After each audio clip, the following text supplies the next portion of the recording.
everybody, another antenna installation video from Mount Rigi.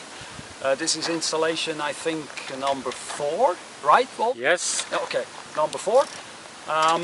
The last one, as you can see on our websites, was a perfect 12 element OptiBeam. It was working really nice, but it came down. We don't really know why, but the boom broke apart, and so we had to take it down in January in an emergency effort.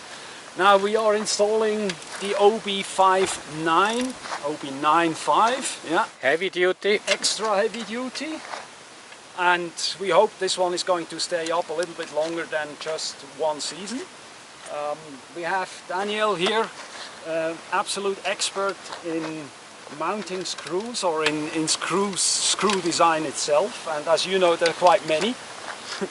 So he's very busy making sure they have the right tension and everything. We're looking forward to the result.